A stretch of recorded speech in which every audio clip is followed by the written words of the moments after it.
help but wonder where I'm bound, where I'm bound. Can't help but wonder where I'm bound. Welcome back to What's the Rush podcast with me, your teammate, Rebecca Rusch. And this is a place where we explore what it means to shed the armor and live with purpose beyond the podium.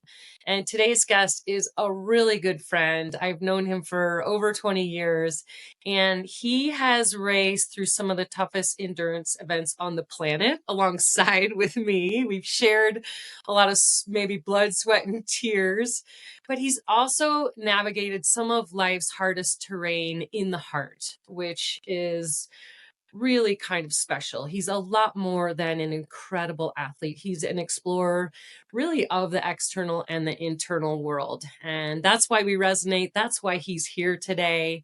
Travis Macy is an endurance athlete. He's a coach. He's a best-selling author of The Ultra Mindset, 1 Mile at a Time. He's the host of Travis Macy Show, and now a new podcast, Schemo Gold.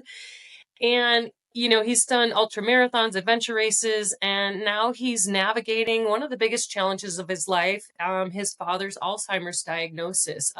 Also a dear friend of mine, Mark Macy, known as Mace. And Travis he's really a living example of physical and emotional resilience. We share a love for pushing limits, finding meaning in the mountains and the outdoors, and recently uncovering strength from sitting still and not moving.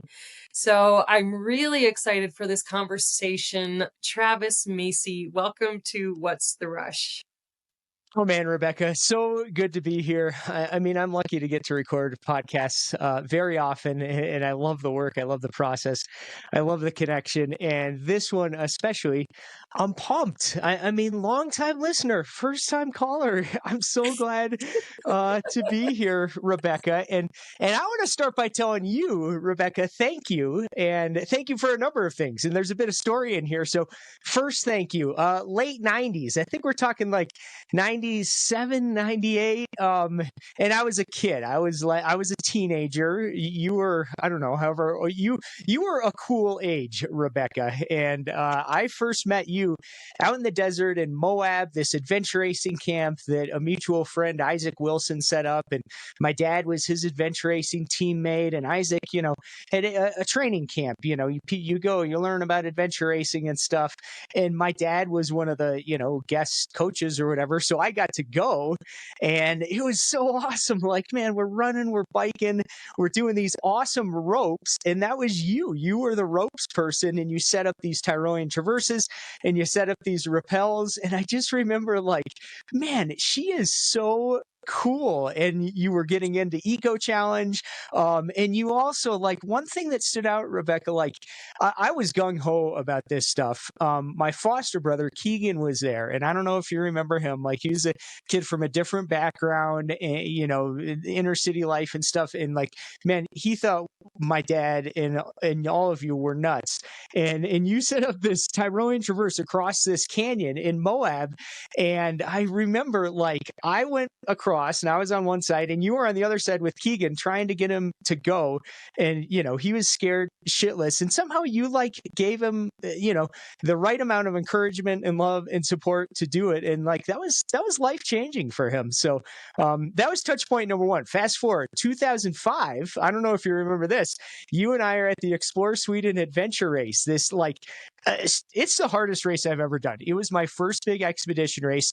I mean, thinking back, like, I laugh. Like, I was a kid. I had graduated from college like a week before, and I get up to Sweden, and all of, you and Mike Closer and the Kiwis, like all the best adventure racers, were all doing this race that ended up just being wild and crazy and so hard. And before the race, I don't know if you remember, like, these races, you get on a bus and they take you like like 6 hours out into the wilderness. So you got all the athletes on the bus. Most people are just trying to like sleep or whatever. And Rebecca, I sat next to you and I like pounded you with questions like nonstop for 6 hours, like adventure racing, recovery, like what do you eat? How, what do you do after the race? And like, I just remember like it was really helpful, all this stuff that you told me. So that was another one. Move ahead. You've been a professional exemplar to me. I want to thank you for that. Whether it's books, speaking, being good, all that, like that's been helpful. And then last fall, Rebecca, like you made a huge difference for me. Like the brainstorm coming out right around the timing that I was in a really, really, really dark period, physically, psychologically, mental health wise, cognitively, after a concussion. Like, man, you were so helpful. That podcast was so helpful. You told me about the Waking Up app, and like that truly like has been life changing. I mean, there was a number of months where hours a day I was using that app for guided meditation, and it was mandatory. Like it wasn't choice. It was like, I can't do anything else. I can't work. I can't be on a screen. I can't be with light. And this, it gave me hope, and it gave me a spiritual realm, an intellectual realm. And it just, we can get into like with a concussion, the nervous system gets so dysregulated. It gave me a tool to calm and regulate, the super touchy nervous system. And that was huge. So, and final one. I want to tell you thanks. This is the last one. Thank you, Rebecca, for doing the 1996 Eco Challenge. Listeners, go on YouTube, type in Eco Challenge 96 Australia. You'll see a young Rebecca on there. My dad did that one as well. But just a week ago, Rebecca, I was with my dad in Evergreen. He's had Alzheimer's now for, I don't know, I guess 7 years. And we're getting to later stages, and, we watch this stuff, and, the Eco Challenge, this was a huge part of his life. And it's kind of there, and it's kind of not, and it's kind of, even seeing himself on TV, sometimes he recognizes it, sometimes he doesn't. But there's these touch points, like, for example, seeing your face, it's like, Dad, that's our friend Rebecca. Like, do you remember her? And he'd be like, oh yeah, Rebecca, like I remember her. And so anyway, having that stuff to, to revisit with him, it's almost at times like visiting it for the first time, which, has some excitement to it. So anyway, thanks for being part of our journey, Rebecca. I mean, what a bunch of really cool touch points. And this is why I wanted to talk to you, because we really have had these common threads for 2.5 decades, really, even longer. You're in your early 40s now. You were a teen at that time. Yeah. I was in my early 30s, and yeah, I remember Soul Adventures in Moab. That was one of the coolest jobs I had, which was, I had been a climbing guide. For a while, running climbing gyms. And then when I got into adventure racing, these multi-sport races, some of the legends like your dad and Isaac, they invited me because I had climbing experience, and I was a pretty newbie at the time too, but I was a climber. And so I got to help facilitate these camps. But I remember, well, one, I'm going to say your dad has been a real pillar for me. He got into ultra endurance sports before I did. He was one of the first, before ultra running was even a word, was even a thing. He was doing, the first years of the Leadville 100 and standing there with like 20 people at the starting line. And you were there as a 5-year-old, Yep. And so there's definitely this theme of what your dad has brought into your life as far as adventure and exploration and doing hard physical things, but also he's really impacted me. And I remember meeting you as a young kid. You're getting into the sport, and it's not a young person's sport, adventure racing, because it requires one, you need to be skilled at like all the different things: running, biking, climbing, paddling, navigation.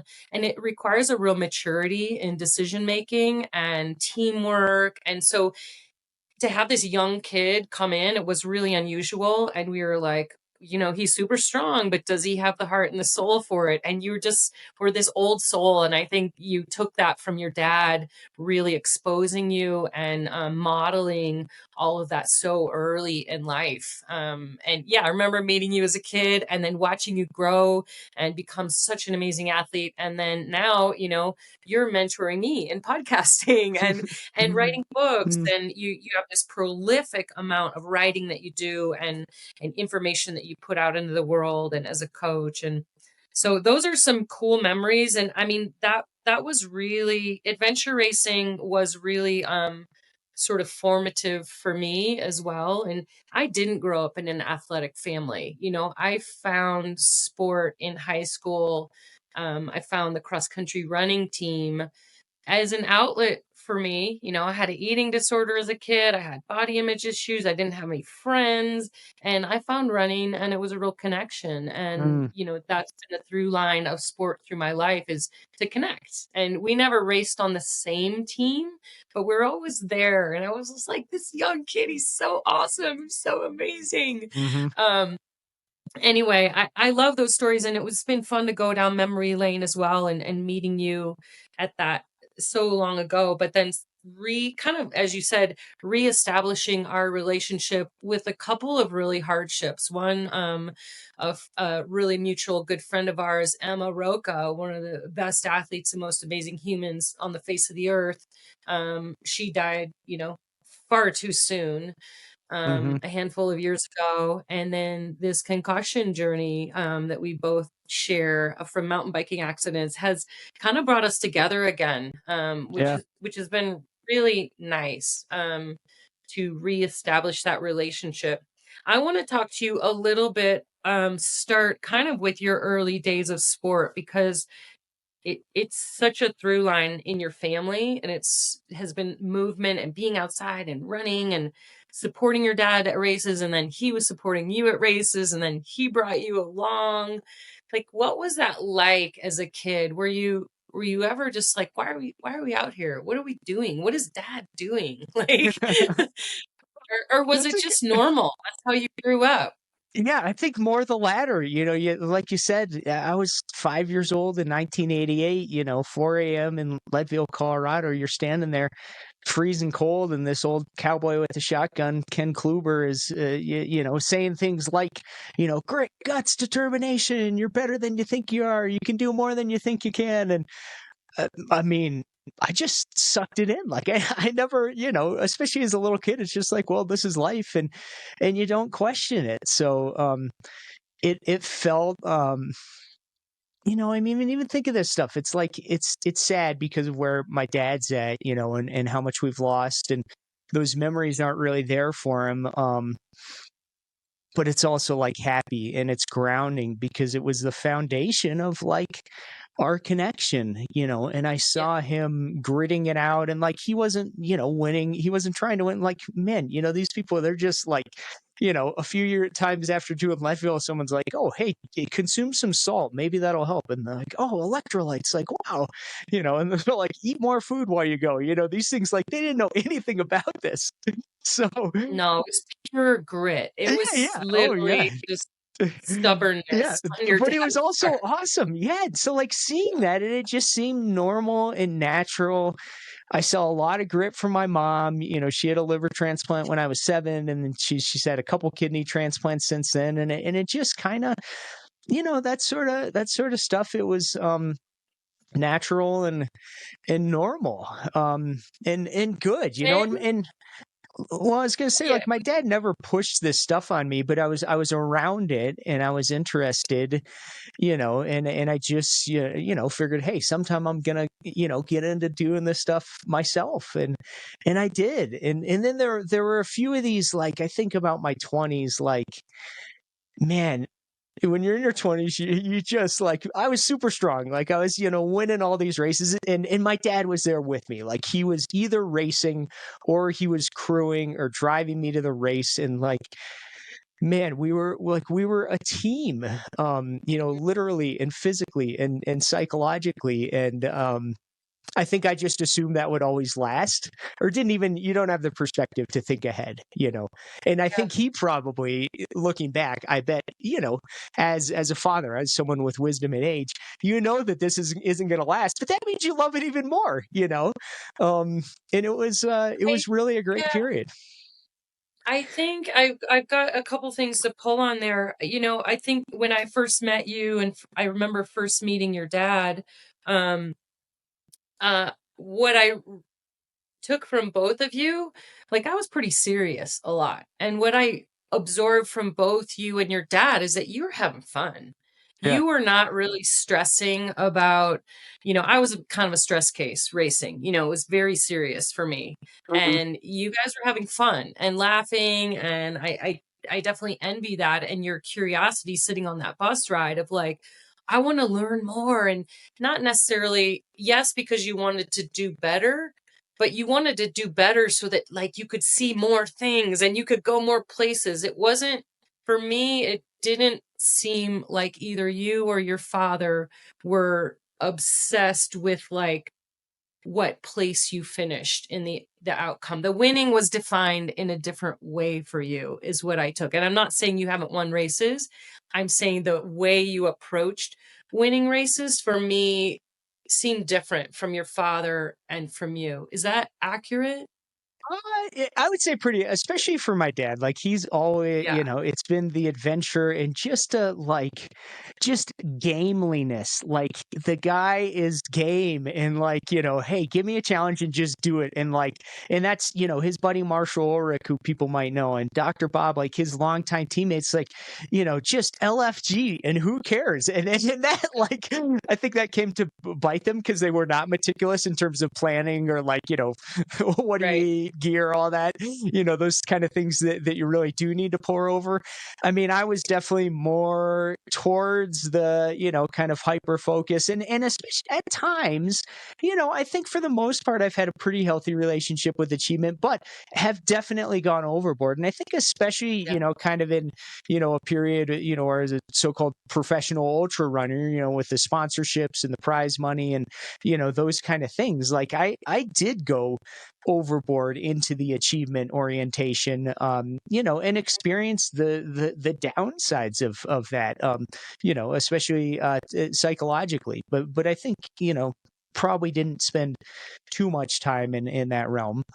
But yeah, it's hard. And I think, you know, sometimes like, man, we see someone doing something and it's hard to know like what's going on, you know, how are they really doing? And that's something, you know, I think I thrive on like energy and enthusiasm and I like to project that. I like to receive it. And even if, you know, there can be times where like I'm honestly like not doing that well, or maybe I am pretty tied up, you know. Like I said, the results, the prize money, the podium, whatever, but maybe that's not always what you see. Yeah, I mean it's an interesting concept. When sport becomes your job, Yeah. and your paycheck, there is a shift in the responsibility of, you Yeah. know, and you have kids, you have a family to support, and so there is definitely a shift when a paycheck starts to happen. And you know, have you ever lost the joy of being outside and of moving? At times, yeah. I wouldn't say, you know, necessarily big periods, but yeah, and definitely, like I said, if I look at sort of, you know, the end of the period where I was, you know, a sponsored Hoka runner, you know, like you said, with the you know the paycheck, the podium incentives, you know, the media incentives, like all that. Yeah, it did become too much. You know, and I you know, I'm thankful that at that time I reached out to this Dr. Doug Jowdy, you know, sports psychologist in Boulder, and he really helped me wade through that. You know, what do I want? What are my possible directions? That was a good, you know, that's like 10 years ago now. That was a good turning point. You know, and not that I have it all dialed, but I tell you what, like right now, I'm at this place like I just love doing this. Like, and some of that is coming back from a concussion where for months I had to really embrace the uncertainty. I might never ride my bike again. I might not trail run again. I mean, I couldn't drive my kids to soccer practice, Rebecca. Like I was really, really limited. And as things have come back, the gratitude is fantastic. Yeah, I mean, there is there is a concept that you need to lose something or something be threatened to really appreciate what you have. Yeah. And we don't want those hard lessons, but man, are they impactful. I mean, your experience with your father, your experience with the concussion that we both share, and I do want to get into that a little bit more later, but I want to go back to, your book, The Ultra Mindset, that is, you wrote it 10 years ago, It's which feeling like a was, while. it sounds like that was your transition from professional athlete into, writer, podcaster, some of the other things. And it's really cool that you had a sports psychologist to help you navigate your identity. I'm a little behind you, even though I'm further along in age. I'm a little behind you in that transition of letting go of the competitive me and like not like feeling like, do I have to kill that part of my life and kill the athlete and become something totally new? Or can I, like you have, and I'm discovering, take what I've built over decades as an athlete and as you did in the ultra mindset and actually form it into a Yeah. different contribution that is maybe far more impactful than a world champion or a podium, but the world champion and the podium had to happen to be able to give back. I mean, I think it's Yes. a pretty common midlife sort of chrysalis. Can be a crisis, but if you navigate it right, it's a chrysalis into what is the second half, the second mountain look like. And again, I'll go back to you as a, a teenage kid. You were far more advanced, I think, emotionally, physically, spiritually, than someone your age. And I think it's the same. Someone at 42, you are, I think, where I'm at, maybe at 54, of like, yeah, okay, we can take what we've done and shape it into something else instead of completely let it die. Yeah, yeah. So in Yeah, the the nuance, ultra Rebecca, mindset, embrace that nuance. Like it doesn't have to be, at least where I'm at, it doesn't have to be either or, like athlete or non-athlete, competitive or not. Like, you know, there's all this it can and the stand beauty, out, yeah, the right? gray area. And you can, like, man, maybe you don't do any races, but like you are super competitive and that comes out in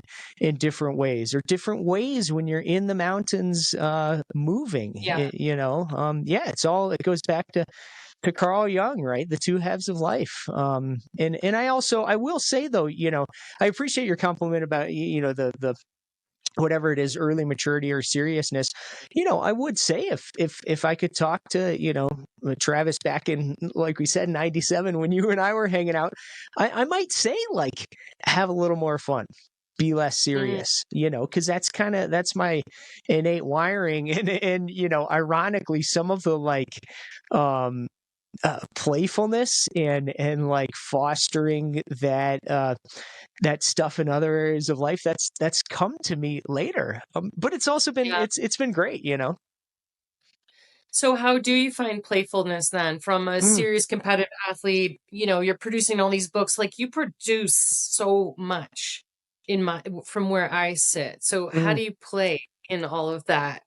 Yeah, I'm finding. I mean, having my kids are 12 and 14, so that, like, that's a challenge and responsibility and frenetic pacing and logistics at times. But it fosters play, and I love coaching kids. Just more of a, not as, my work is coaching adult athletes, but I love coaching kids for fun, whether that's mountain biking or, like, my daughter's doing middle school track right now. Like, being around kids and teenagers, it brings out a playful and fun energy. So that's one way.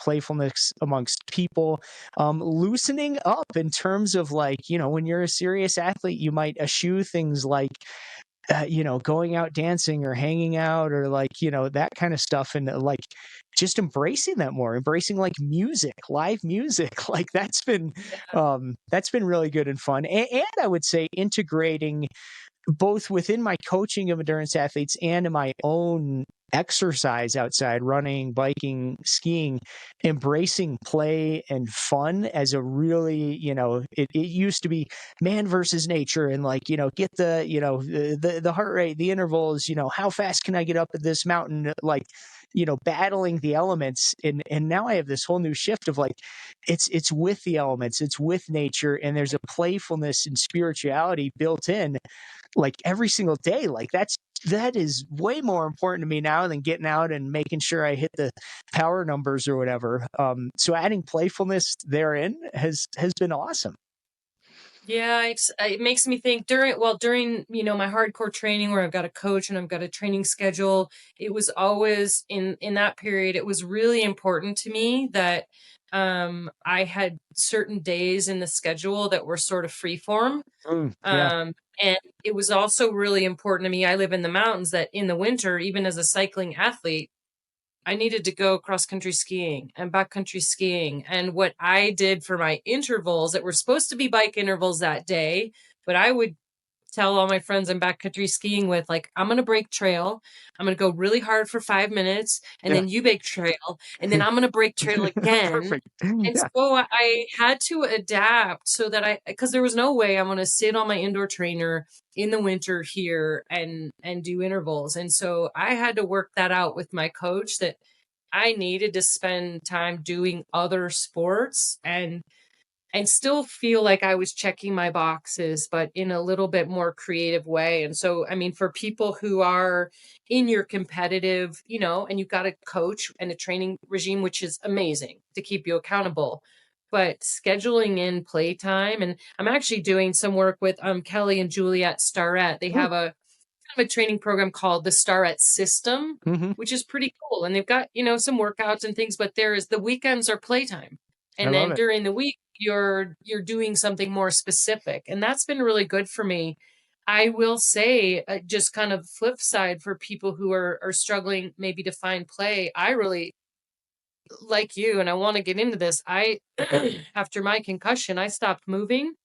I didn't exercise. I could barely get outside to walk my dogs. I often didn't get out of bed.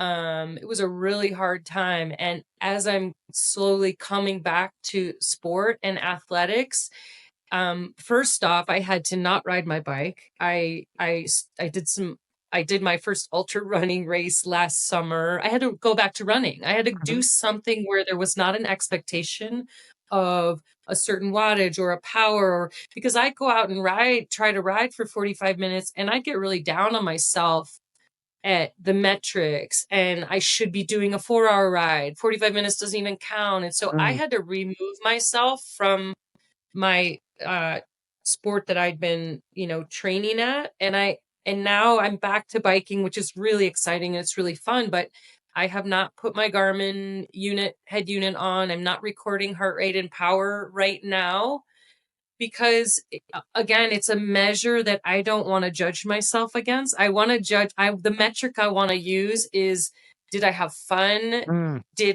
Did I get my heart? I know when my heart rate's up. I've been an athlete long enough. I was training long before there were power meters and heart rate monitors. So I have a sense of if I'm going hard, but I'm needing to use different metrics to remove a stressor for me. Does that resonate with you? Yeah, totally. Oh yeah, I totally get that. And yeah, I'll go through periods of more data, less data, and also just with coaching clients, like I really try to personalize things and meet people where they are and figure out what's best for them. And some of them, full on, let's have heart rate and power and everything else. And some are like, let's have none, or okay, maybe we're using heart rate and power a lot, but like, let's do some activities where like you have, like, you need to learn how you feel. And that really, that's more important than any data. So yes. And I will, one other thing I'll say about play, Rebecca, and you mentioned in the in the Brainstorm podcast series. Listeners, if you haven't heard that, be sure to check it out, and check out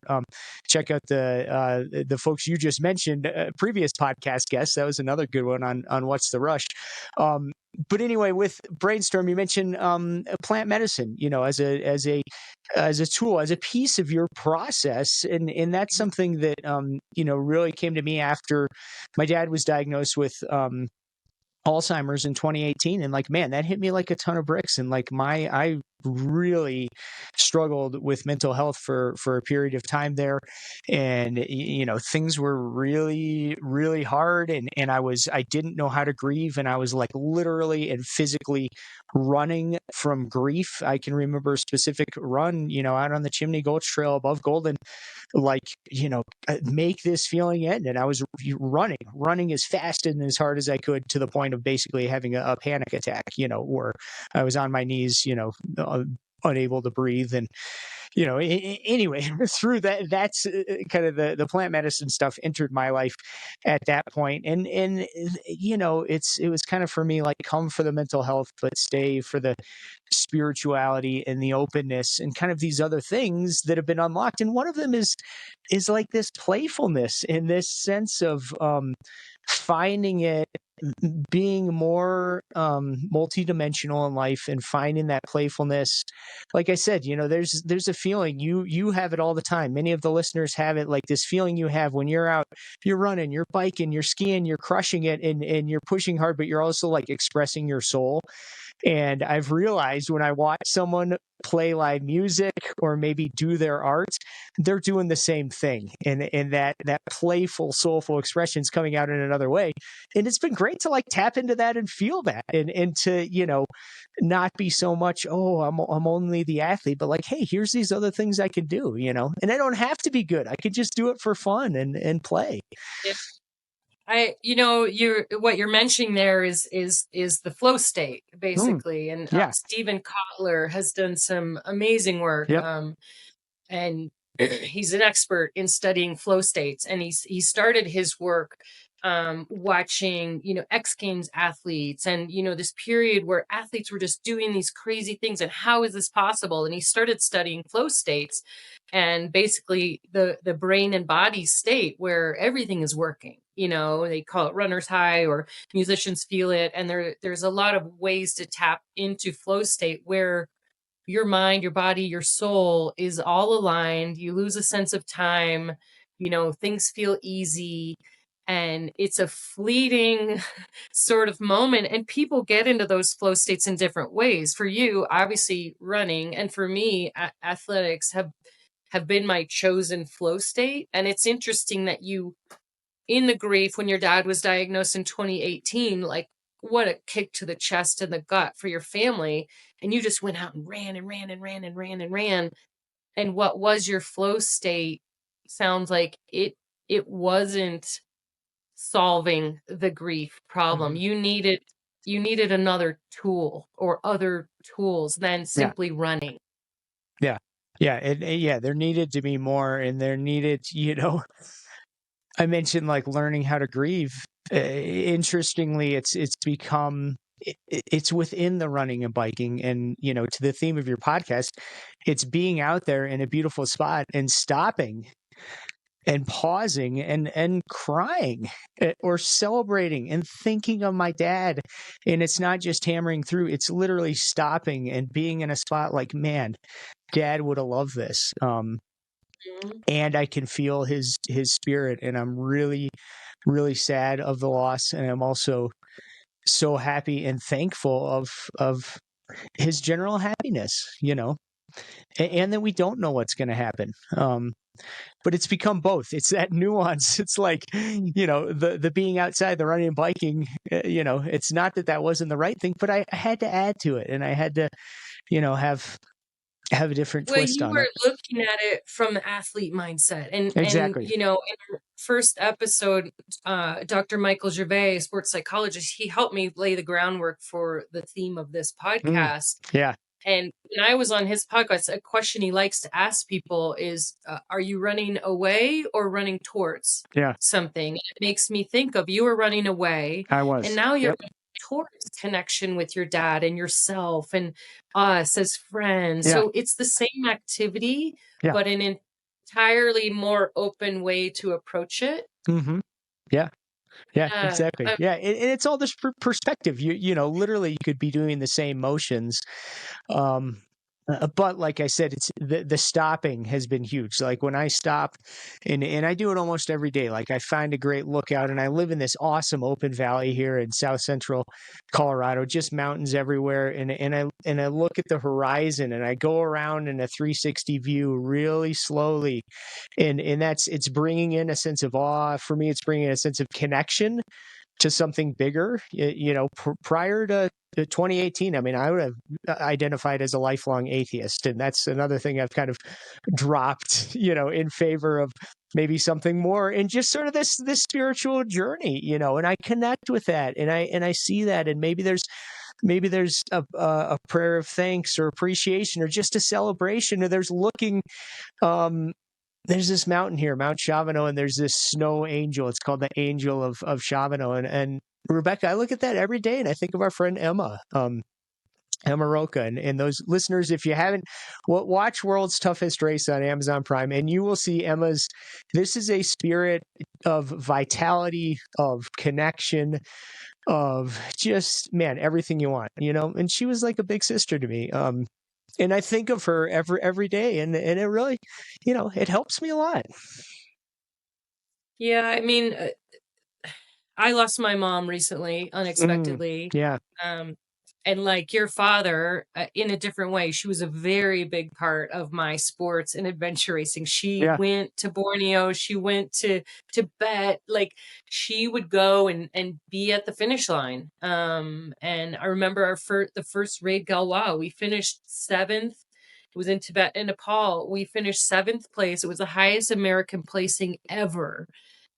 Incredible. I almost got evacuated for, pulmonary edema, and like it was very intense. It went up to 18,000 feet, and I was the rookie on a very experienced team with Mike Closer and Isaac and a bunch of really experienced people. And it was my first really big race. And that's a whole nother story of like me almost having to drop out and a lot of pressure from the team of like, you got to keep going. And I'll tell one story and then I'll get back to my mom. I remember, we were up at 18,000 feet.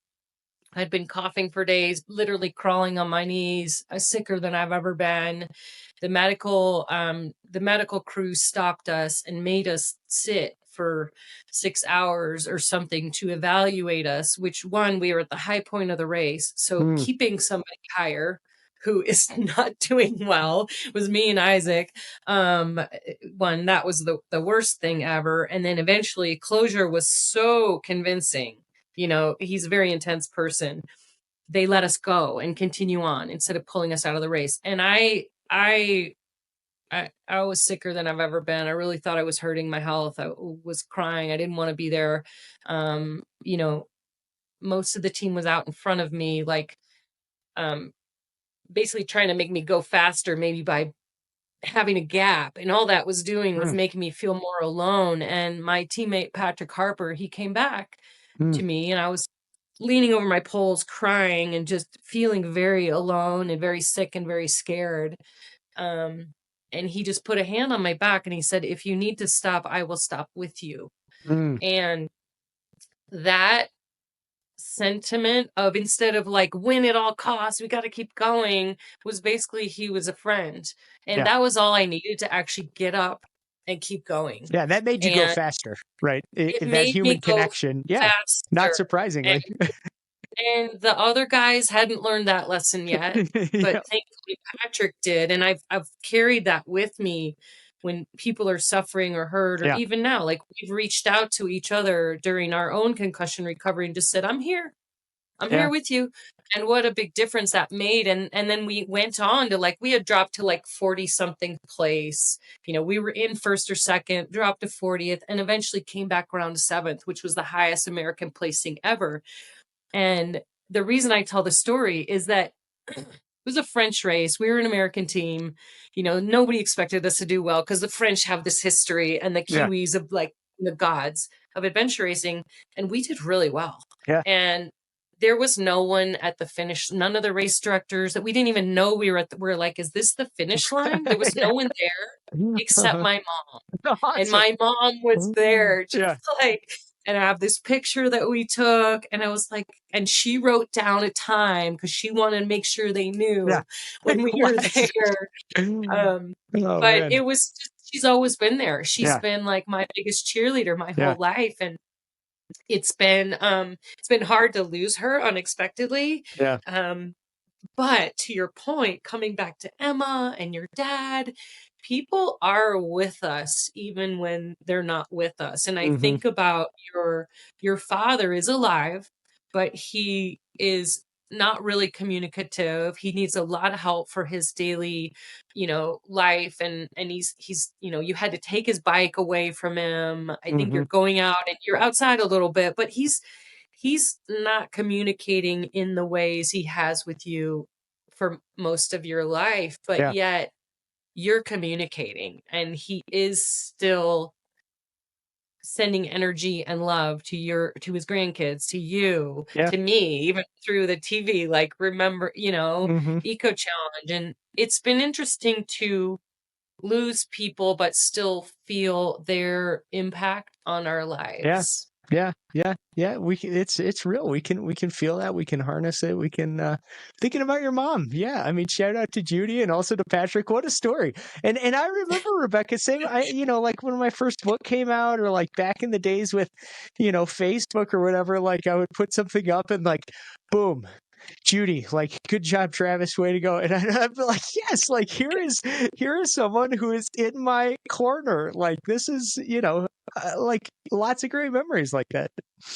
Well, and she was not an athlete. No one in my family were athletes, but yet she loved watching people race, and she loved watching, us put our heart and souls out there. I mean, she loved watching me do it because I was her daughter, but like to your point, she became friends with all my adventure racing friends. And then in her last year, she lived in Arkansas, and she would go out and volunteer and cheer for all these random bike races and people she didn't know. And people would be like, I met your mom, Yeah. which Yeah. it was just cool of like, she put energy out to athletes, even though she wasn't an athlete. And Yeah. I think it's when people ask me, well, if we think about identity, well, what do you do or who are you?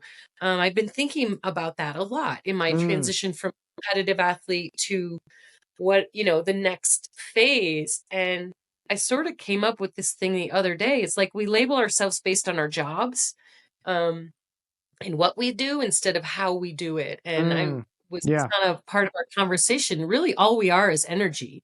And what are you putting out in the world energetically? Like, is it a podcast? Is it a Yeah. book? Is it, taking somebody out on a bike ride who's never gone bike riding? Like, so how do you define that? Like, what are you? Mm. And I always say, oh, I'm a professional athlete, this and that and the other, but it doesn't really tell the story. So I'm curious, like, I listened to a podcast of yours recently that was really great. And the first question they asked you was tell your bio and who is Travis Macy?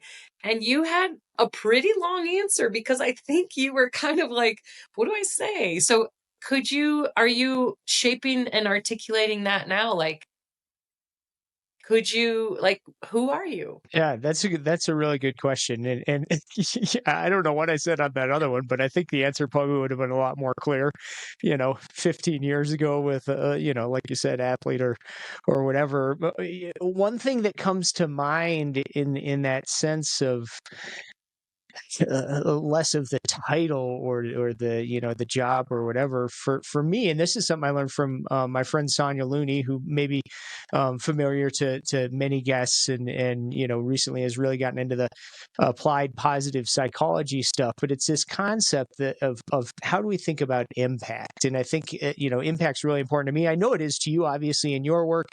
Listeners, hey, maybe you have something kind of public facing or just impact in your own life. Like, how do you make a difference? And I had always thought of impact in terms of breadth, and breadth would be what's the number of book sales, how many downloads on the podcast, the likes on it, like those, the numbers. And what Sonia encouraged me to consider is like, what if it's more about depth, and less of the number of people, but like what is the actual difference you're making for the number of people who you do interact with, or who get the book, or who listen to the podcast, those kind of things. And for me, that's been super inspiring, because it has, sometimes you get in these traps of, tracking the downloads or looking at the, the likes or whatever. And those are like, I don't think that's good for anyone, because it's never fulfilling. It never solves anything. Yeah. But if you're really looking, also the depth, like there's not a number to it. It's just, did it make a big difference for someone? Did they tell you that they appreciate it? Maybe they don't even tell you, but somehow it made a big difference. So yeah, I mean, honestly, that that really drives me these days, whether it's with my coaching, which is a relatively small number of athletes, but I really try to make it deep and personal and personalized, and, and more that it's like, it's not just a training plan. I mean, this is a team journey that we're on together, and it's something bigger than just completing the Leadville 100 run, or whatever your quote goal is. And it comes out, hopefully, in my personal relationships with friends, and even with, like I said, coaching the kids in middle school track or high school mountain biking. You may or may not become like a cornerstone person in their life, but man, if you can somehow inject a bit of stoke or positivity or wisdom or just playfulness or education, that can be big. So how do you measure? I love those types of wins, measuring wins in a different way. And it makes me think to my rides of like, what is a win for my ride? It's to have a good time. Did my husband join me, instead of what were my metrics? But so how do you, if you're defining your wins and successes and impact for people, is there a way to measure that for you? Or how do you know that you're winning, quote unquote? Good question. Well, see, that's what's good, Rebecca, because especially for someone like me who naturally is very perfectionistic, and this, and I mean, I was the straight A+ student, and like must be the highest grade, like I did not get an A- until I was a senior in college. And then I went and talked to the teacher, and I was like, what are you doing? Like, don't you know who I am? Like, I don't get an A-. And he's like, dude, like, it's your grade, which was a great lesson, of course. But the point is, like, when someone is wired for so much perfectionism, the freedom in measuring, depth is that, and again, this is from Sonia's work, it's social contribution. And when there's social contribution, there's not a number, there's not a level, there's not like a good enough. It's just there. And if you notice it and appreciate it, then you won. And it's not a lowering of standards. It's actually like doing something in a different way that really makes a difference. And I really believe that. Yeah. And so if we're not measuring by a number, and it makes me think of our last episode with Alan Lim, we were talking a little bit about this, and he does measure a little, but it's like, how many conversations did I have today? Who did I have dinner with? Stuff like that. So he's still measuring a little, but for you, if we're saying there's no measurement, is there a feeling you get? Is there an emotion? Is there what is the feedback loop of like, yeah, I'm on the right path? Good question. I would say it's more feeling or energy. It's not a check mark. Did I have I don't know, enough dinners or I would classify it more as a feeling or an energy. And I I wrote this novella that's out on my podcast, kind of in serial form, and that thing, it explores IFS parts work and all this other stuff. But one of the characters, has an experience that he reflects on in a sense of energy and all of these, energy from human connection, from athletics, from nature, from outdoors, from physicality, all of these things. It's kind of all together, and So for me the at this point, novella that The feels pretty good. Runner. And I mean, I would say it can't be either or, because you can't just say like, oh well, I don't need money. Yeah. Yeah. You need money. Like, man, I got a kid who's going to be in college in 4 years and another in 6 years. Like, okay, money is a real thing. I'm not completely drawing back from that side of things, but I'm also like, I don't look at social media because I don't like it. And I mean, I can't, at this point, I can't like scroll down a phone because I get a headache in 5 seconds. But Mm. even if I did it, like, that stuff does not resonate with me. And for me, I know there's some possible positive impact in terms of sharing ideas, learning, sharing stoke, positive mentors, whatever. But for me, there's more negativity. And I just don't do it. Like, I don't want to spend my time and energy on it. And, my brain can't handle it. Yeah. Okay. So many places I want to go with this. One, I will mention your novella, The Runner. It is fiction, but it sounds very much like it's based on your real life experiences of, your healing journey, concussion, finding maybe some spirituality. Is that correct? That it's based on some Yeah. personal Yeah. It's experience? playful. It's Yeah. out there. There's like snarky making fun of, the mountain bikers at the Leadville 100, the Borough, right? All these people like who I like and love. But yeah, there's a bit of everything in there. Well, and then I think You'll of either your, love it or hate it. Let's say that. yeah, I'm really excited to listen to it. I've read your other books, but I'm really excited to, a shift for you to write some fiction versus Yeah. nonfiction. So I am gonna, that made me think about of like, yes, we do need to measure. We need to be financially stable. There are some metrics that we need to have in our life. But it's what approach do you take towards that end goal? It makes me think of how your running has shifted from, metrics and wattage and me as well.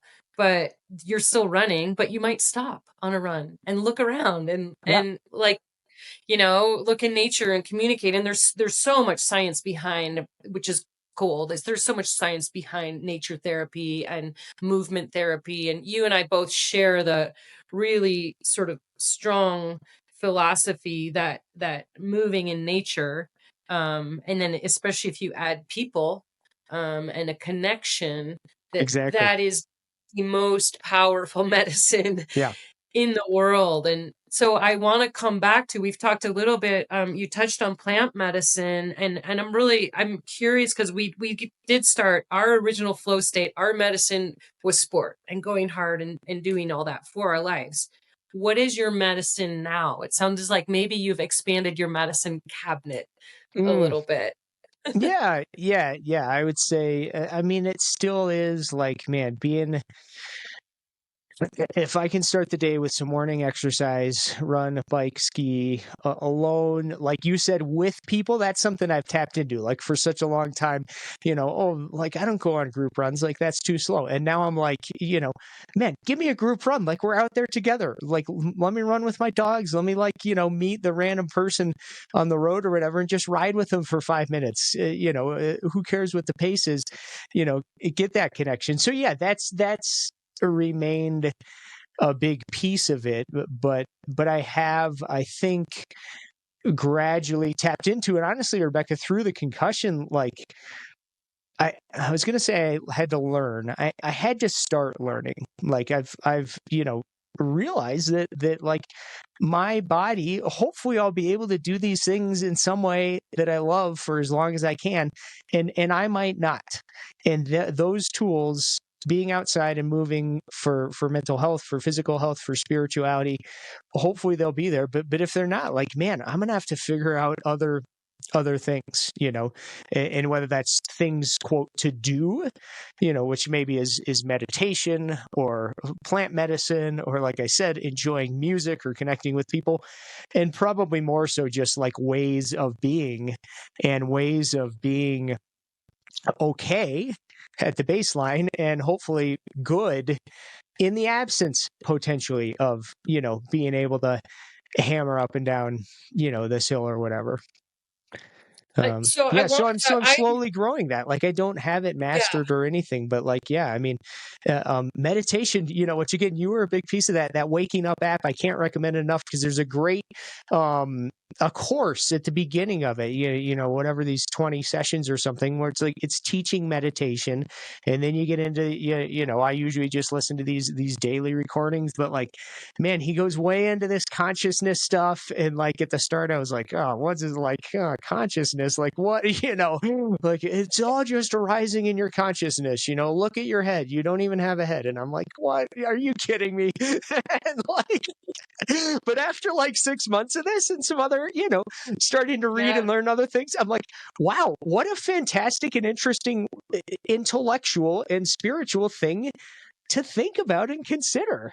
Well, and yeah, we've explored the world, adventure racing and in our sports, but I definitely feel like the biggest adventure exploration I'm on right now is internal. Combined with the external. But I'm with you. I'm like, have because of the concussion, same as you, we were on the similar path. The sort of trauma and the being still and falling into a really deep depression forced me to find some other tools and to learn about myself and to learn about my nervous system. And I know you and I both, we've learned a lot about cognitive health and brain health. And I'm just going to say right now, for anyone listening, the stuff that I've learned through my concussion recovery, you don't need to have a concussion to think about your nervous system support and cognitive brain health. This is for everybody. You don't need to have Alzheimer's or live with someone to be thinking about brain health. Like, our cognitive health is like, it's pretty critical. And so the things I've learned through concussion, through a trauma, are things I'm really grateful to be learning now in my 50s, because they're going to support my health, not just in recovery from an injury, but support my health for as long, hopefully, improve my what do they call it? Not lifespan, but your health span. Yeah. And so I'm curious on, I mean, we've been on parallel journeys, and I can't say enough about how, when I was in a deep, dark place, a lot of people didn't reach out. One, because they didn't know that I was injured. And two, they didn't know what to do because they didn't recognize me. I didn't recognize myself. And I also put up quite a few walls of like, I'm going to push through this. And luckily, I found therapy. I found plant medicine. I found meditation. I found some fascial work. I found like basically a plethora of things to support the whole system. Yeah. And eventually, but one of the biggest things is I really lacked social support. I felt really alone. And so when you went through your concussion, I texted you a lot, and you texted back, and we would send voice memos because we didn't want to look at screens. And it was really nice for me to be able to feel like, hey, I know where you are and I know what I was missing. And then now we've become that mutual support. And I have I call them my brain buddies. I'm another person that I send voice memos to like that. And it's been really impactful. And so if it, for anyone out there who has a friend who's suffering, or if you're suffering, you can't do it alone. And simply just a text of like, hey, I'm thinking of you today. You sent me some messages that were just like, hey, I'm thinking of you. Hope you're having a great day. Yeah. And it was just this moment of like, oh, somebody gives a shit, somebody cares. Yeah. And that's been a really important part of our new relationship beyond sport that has been amazing. And so I would love to know from you, in your sort of cognitive health journey, through your dad's experience as a caregiver for him, and also Yeah. through your concussion experience, what are some of your big takeaways on cognitive health and brain health Mm. Oh man, and your big that's learnings? I know we're still learning, but yeah. yeah, No, I mean, I'm not some bona fide expert or anything. me neither. And first of all, yes, Rebecca, right back at you. Like friendship and at the foundation, human connection. Like that is the root of everything. Human connection is the root of mental health and physical health, and that's the key. And depression lies, and one of the lies it creates is this sense of loneliness, or that I'm alone. And people need, life's a team sport. We need people to reach out like that. So yeah, Yeah. you're exactly right. I mean, what have I learned? Good. The long answer, I think, is probably in our book, A Mile at a Time, Yeah. which I wrote, kind of with my dad. Like he had at that phase, kind of in 2019 and 2020, he was able to do some journaling at first by hand and then dictating to my mom. And there's a lot of his journals in there that are incredible, and you get his voice, and you get at the end of the book. I mean, he has a section of like, we said like, Dad, what do you want people to know from the perspective of someone who's navigating Alzheimer's progressively, and he gave some great stuff. So yeah, I Well, mean, I I think, think, can you share a little of what he said? I know a bit about it, but there was kind of some important, impactful. Do you remember? yeah, well, maybe I should I mean, well, I'll tell you, yeah, go ahead. yeah, if What do you you want, remember? what I really, what I really took, and we touched on it a little bit earlier, is that he's in there, even if Yeah, he can't communicate the words he wants to say, to not discount someone as a human being if they have something they're struggling with, or a disability or an injury, to not discount them. yeah. And is that accurate? Yeah, totally. Yeah. I mean, this is, his section at the end of the book is called The Voice for the Voiceless. And he said, don't define me by my Alzheimer's, stay connected with the world around you, help us avoid becoming stereotypes, keep us in the loop. There was some pandemic perspective. And then I'll read just a couple paragraphs here. And again, this is my dad's journals from, 6 years ago now. Like, and it's kind of incredible just to think about it, because like I said, the language skills now just aren't there, and it's hard to know like what is there with comprehension or not, but like, man, his spirit is there. Anyway, Mhm. here's what he said. He said, I've addressed my previous remarks primarily to caregivers. For a moment, I'd like to speak directly to those who are battling the same disease I am. Maybe you're at an early stage like me, maybe not, but perhaps your initial reaction was similar to mine. I was angry, very angry. As I've expressed in my journal, I couldn't believe what this was happening to me. I lashed out in frustration as my abilities became more limited, when I couldn't figure out how to put on a shirt, when I could no longer drive, when I couldn't remember how to use a TV remote or open a can. I have since learned that all that anger is a waste of time. Instead, I'm trying to focus on doing everything I can to fight back against this disease, to help other people, and to make an impact, to take care of myself, to maintain my cognitive and physical abilities as best as I can for as long as I can. This book project is part of that effort. And I think that, he said he was making trying to maintain an impact, and like that was real, and that, like, at any phase, that's huge, knowing that you're making a difference for someone. Yeah. And he's still doing that. And now, it's mostly his grandkids. But like, I let him know, like, Dad, you make a difference to them. Um, Yeah. and this reminds me, Rebecca, we have a dear friend, Shane Siegel, who started as your teammate in adventure racing way back in the day. And then Shane became my teammate for Eco Challenge and some other races. And in Eco Challenge Fiji in 2019, Dad got to do the race with me and with Shane and with our other great friend Danelle Ballingy. And it was the best. Like, it was so awesome. And we're paddling down this river, like one of the most beautiful rivers I've ever been on. These beautiful waterfalls coming down everywhere, just like awesome Fiji day, and we're floating down the stream, and Shane's back there, steering the raft, and he said, Mace, what do you want us to know? And my dad, he said, guys, spend as much time as you can with your friends and your family. And then Shane said, Mace, what are you afraid of? And I'm really glad that like Shane asked that question, because there's some things, there's things that we're afraid to ask our parents, or that we're afraid to say because it's like too heavy. And Shane had the courage. He said, Mace, what are you afraid of? And he said, guys, I'm afraid that my grandkids aren't gonna remember me for who I really am.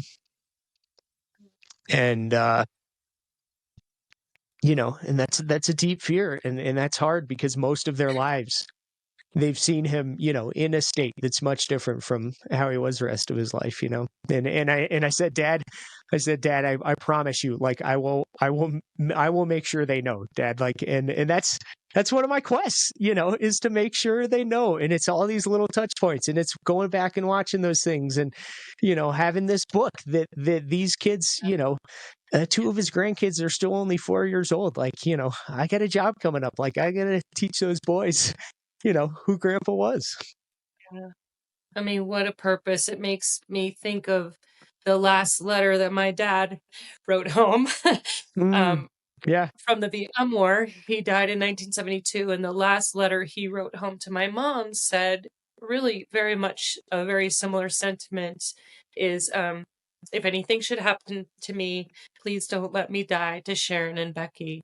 And my mom kept him alive for us. My grandma kept him alive for us. And I have a relationship with my father, who I was 3 when he died. Yeah. So I don't have my own memories, but I have memories of my dad, because of they did what he asked, just as you were doing what your dad has asked. And so, I mean, you talk about legacy and impact.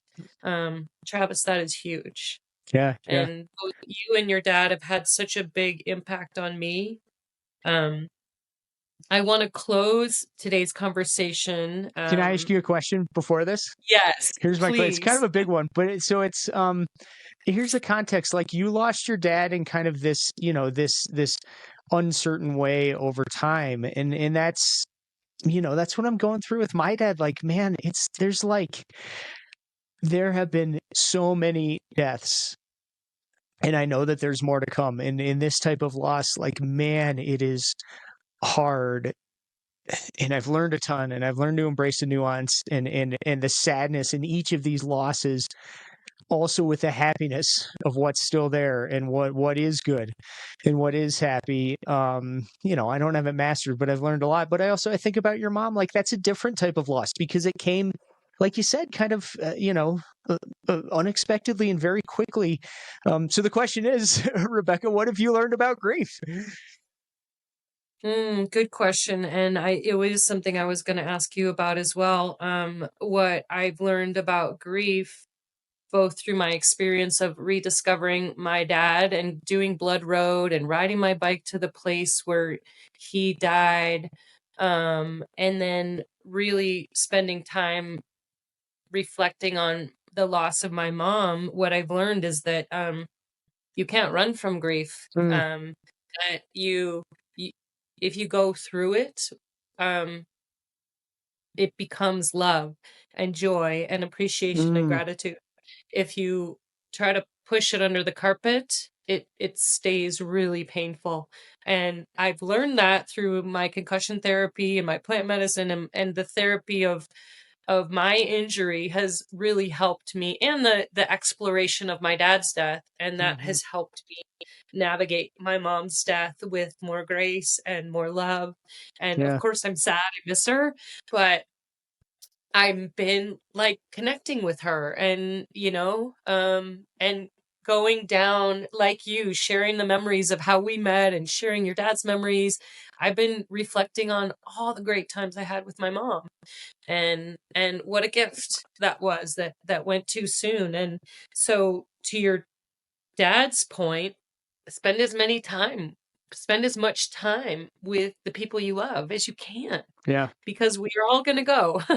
And so we might as well, like Mace would do, have fun with it while we're out here and hang out with Yeah. cool people and keep having conversations like this. So, I Yeah. mean, what a beautiful gift he's giving us, and you are as well. I just want to end with a kind of typical question, because this is called What's the Rush? And ask you currently right now, what are you trying to slow down or remove or get rid of to make space for something else? Oh man.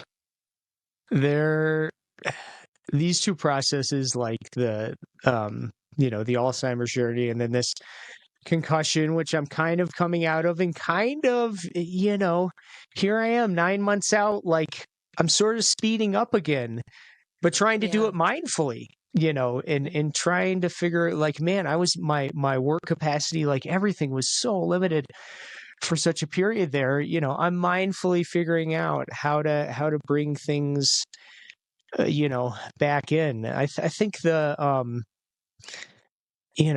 slowing down, it's been, like, for me, it's been less of a physical cutting out of things, because a lot of my life, so much of my kids are 12 and 14, like so much of my daily life is dictated by the schedule of kids and the events and the driving, and like, it's really hard, and I love it because I want to support them, and like, that's what my dad did. He showed up at all the events, and like, I want to do that too. But it's more of it's a change in slowing down in perspective almost. It's like less knowing and less certainty and less controlling, and a lot more feeling and a lot more embracing the uncertainty and the nuance.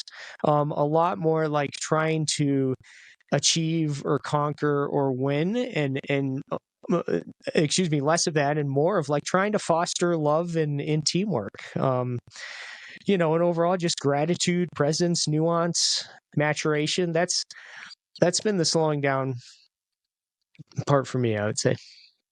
What a beautiful message. Less control, more feeling. I mean, that's pretty great, Travis.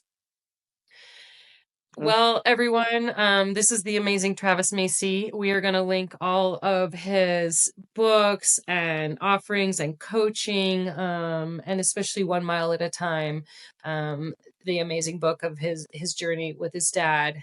We will link all of those things in the show notes. And Travis, what a gift to have you in my life for so many years. And I do think we need to plan an adventure together. It's been too long since we've been outside, not on a screen, but to be outside together, moving together. So maybe it's time for you to come to Private Idaho, or just come to Idaho and hang out with me. I'd love to, Rebecca. I want to. I RPI especially, and like, here I am saying, I'm kind of at the end of the concussion. It's still a journey. Like, man, this thing is with me, and we're going to keep needing each other and needing our teams and needing our communities as we navigate this. And yeah, like, man, I'd love to go to Idaho. And I also, there's this fear, like driving that far. That's like, that's an like whatever previous editor, like, hell yeah, get in the truck, drive to Idaho, and now I'm like, man, can my brain handle that? I don't know. Maybe. Well, let's find a way that works to Yeah. keep in the middle, or meet outside somewhere, on foot, on bike, whatever it looks like. Indeed. It's been too long. Yeah. I appreciate you, Rebecca. Good job. Great job with the podcast. Really enjoy listening, and yeah, keep it up. You're making a difference. You're being good. Thanks for being on this journey with me. I love having you as a teammate. Hey, it's a long and dusty road and a hot and heavy load. Folks I meet ain't always kind. Some are bad, some are good, some have done the best they could. Some have tried to ease my troubling mind.